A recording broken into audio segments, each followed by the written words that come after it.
Today, 1 in 7 people in India live with a diagnosable mental illness. That's 200 million of us. This is as large as, say, the population of the state of Uttar Pradesh. Imagine how large that is. But it helps to put a face to this number. Think of that acquaintance who has difficulty adjusting with her teammates. A friend whose son took his own life last year. An uncle who's depressed because he has a chronic disability. A parent who is struggling with memory loss associated to age. Or perhaps even you, battling grief at the loss of a loved one. Each one of us knows someone struggling with a mental health condition in our own intimate social circles. Take a pause. Just bring back these people to mind and think about how many of these people would have received any form of care. It might sound shocking, but just 1 in 3 people who live with a mental illness will ever have access to any form of care. And mind you, this includes all forms of care, including those people who might have gone and sought help from non-formal service providers such as faith healers. Today, depression and suicide are very common experiences. Suicide is the lead cause of mortality amongst young people globally.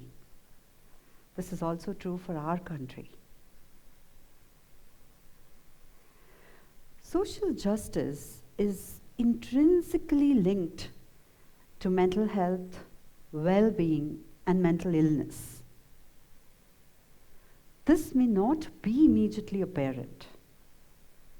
However, when you think of social justice from the material and the symbolic lens, it is quite clear that significant psychological consequences are associated to social justice, or rather the lack of it.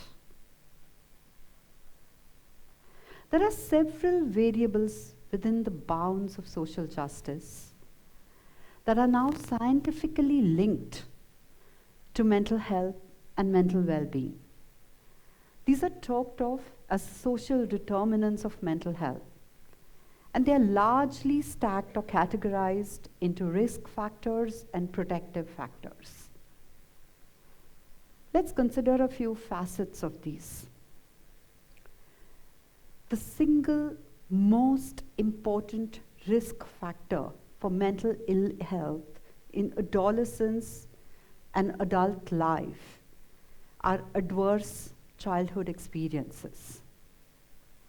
At this point, it's pertinent to mention that children and young adults who come into contact with the justice system are perhaps amongst the most vulnerable in terms of their adverse childhood experiences.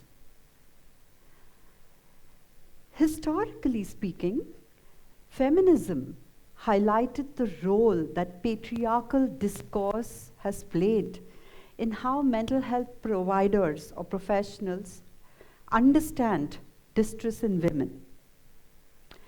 And in turn, psychiatry bolstered patriarchal power. A few nuances of these. Censorship of sexual preference that does not conform to heterosexuality. Blaming women for their experiences of physical, psychological, and sexual abuse. Rationalizing racism and a very narrow cultural and social understanding of femininity.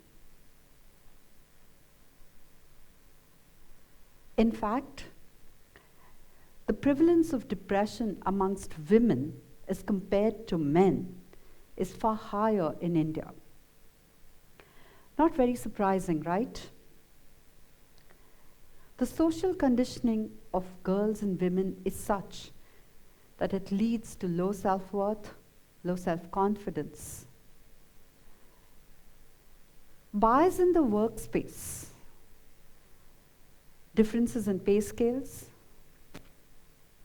discrimination, all reinforce the idea that women are not good enough.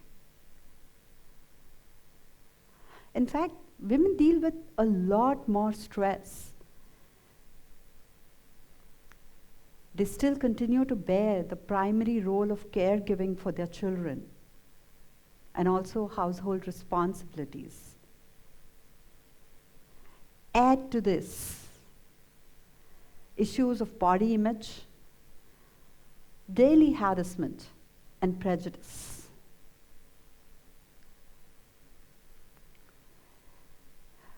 The reconfiguration of an economic crisis as mental illness is clearly evident in farmer suicides. Thousands and thousands of farmers have resorted to consuming the very pesticides that have played a role in the degradation of their land.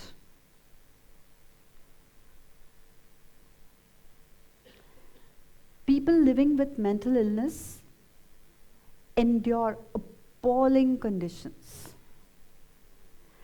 They are frequently cut off from participation in any of the usual experiences we routinely associate with daily living.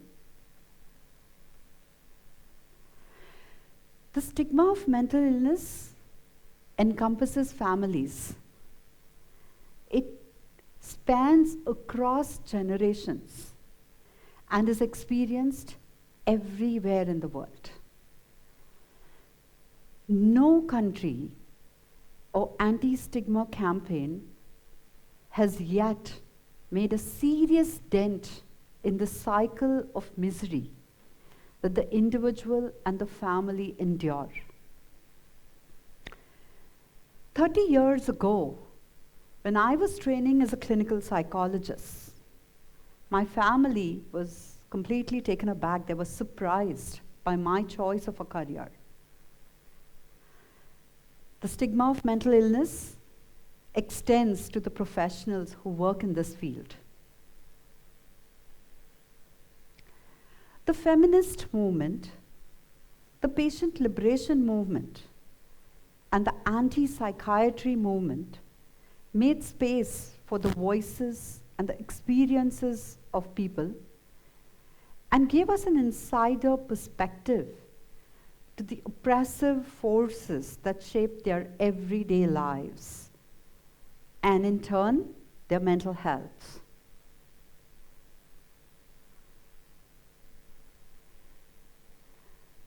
The stigma governing millions of lives affected by mental illness is truly the point zero of contemporary global mental health care. While conceptually, mental health is a right, lies absolutely at the center of sustainable development and the goals thereof, evidence clearly indicates that people living with mental illness increasingly experience higher levels of violence and abuse, including forced treatment and detention.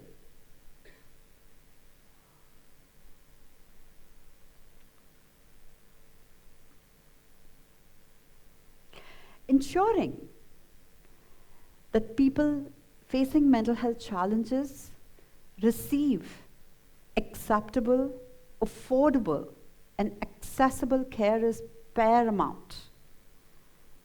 However, there is an urgent need to shift the focus of mental health beyond the individual and further up the causal pathway, targeting social and structural determinants of mental health. Social justice is not a solo endeavor. It is conceived and lived in communities. And therefore, each one of us has a role to play in ensuring that we build a socially just framework, a just society.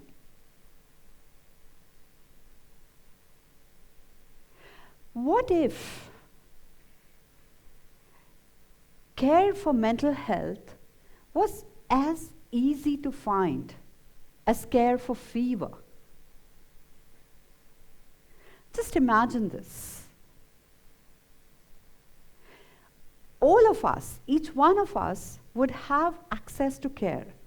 Farmers in rural communities, urban young people dealing with the pressures of a high-speed life, all of us would have the right kind of help when we face a mental health crisis.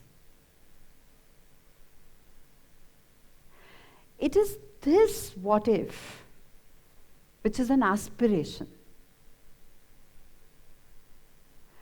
It is an aspiration for well-being, an aspiration to realize our complete potential and to soar.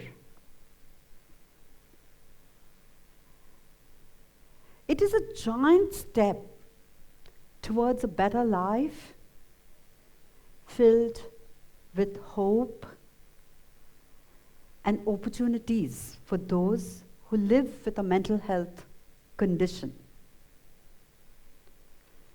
Incidentally, the letters of this little word if are also the initials of the organization I represent in the Ra Foundation.